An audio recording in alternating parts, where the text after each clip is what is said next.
जब श्री सूक्तम का पाठ करते हैं तो हमें पाठ तेज आवाज में करना चाहिए या मध्यम आवाज में करना चाहिए?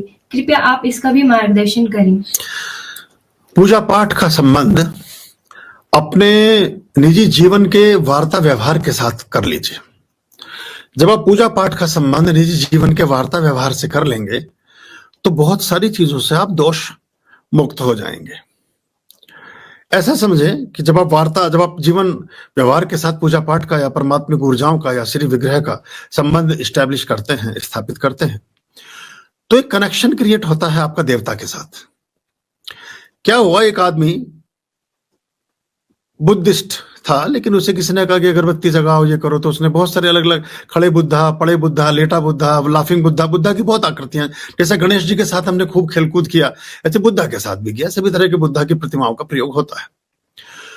तो उसने अपनी कुछ इच्छा मांगी, कुछ और चीजें की।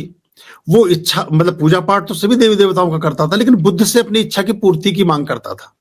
उनमें बाकी बुद्धा तो अलग तरह के थे, लेकिन एक बुद्धा ऐसे थे जिनकी उनके नोस्टल, उनके जो नासापुट हैं, वो बिल्कुल स्पष्ट थे। तो जब उसकी बहुत दिन तक वो मनौती पूरी नहीं हुई और उसने अगरबत्ती जला के रखी, तो उतना बड़ा रुई का गोले में से एक छोटा सा पीस निकाल के लाया और उनके नाक में ठूस दिया।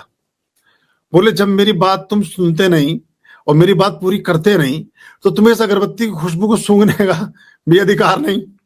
तो मैं इसको तो तुम्हें बंद कर रहा हूँ, औरों के लिए जगा रहा हूँ अभी अगरबत्ती में। कथा ऐसा कहती है, कहानी में आता है कि बुद्धा ने आंखें खोल दी। उन्होंने कहा, तू चाहता है क्या, ये बता। तो ये कनेक्ट हुआ एक्चुअली। अब इसका मतलब ये नहीं कि अब आप नाकों में वो मतलब समझने मुश्किल होता, प्रतीकात्मक कथाएं होती हैं। उसने इतना सोच लिया बुद्ध को कि ये सांस भी ले रहे होंगे, ये इस धुएं की खुशबू को सूंघ रहे होंगे। इतना कनेक्ट जुड़ गया तो देवता आ जाएगा फिर। तो अगर हम वार्ता व्यवहार में, जैसे मैं बात कर रहा हूं, तो हम सम्मुख हमारे देवता बैठा है, 3 फीट दूरी, 2 फीट दूरी, जो भी विग्रह आपने रखा है, जो भी हवन भी कर रहे हैं, कुछ भी कर रहे हैं, तो ना तो उसे बहुत चीख के कर सकते हैं और ना बिल्कुल बुदबुदा के कर सकते हैं। वो कुछ अलग प्रक्रियाएं हैं जिनमें हम अजपा जाप करते हैं, फिर उसमें तो जीभ भी नहीं हिलती। शुद्ध कुंजिका के कुछ विशिष्ट प्रयोगों में खेचरी मुद्रा में जीभ को मोड़कर ऊपर तालु में लगाते हैं और फिर मंत्र जाप होता है। वो विशिष्ट प्रक्रियाओं में साधकों के लिए। सामान्य रूप से ऐसा कि जैसे देवता को 3 फीट तक सुनाई दे, तो 7 स्वर। और साधारण रूप से इसे और आसान कर दूं तो जो आपका पूजा घर या जो आपका कक्ष है, उस कक्ष तक ही आवाज रहे। इतने जोर से भी ना आप चिल्लाएं कि वो बराबर के लोगों को जा रही हो, और इतने धीमे धीमे भी ना बुदबुदाएं कि पता ना चले कि आप कर क्या रहे हैं। मध्यम स्वर का परामर्श शास्त्रों में लिखा गया है और दुर्गा सप्तशती में पाठ विधि में इसको स्पष्ट भी किया गया है कि कैसा स्वर होना चाहिए। उसी को मैं संदर्भित करते हुए ये आपको आगे बात अग्रसारित कर रहा हूं कि ऐसा पाठ करें जैसे हम परस्पर वार्ता करते हैं।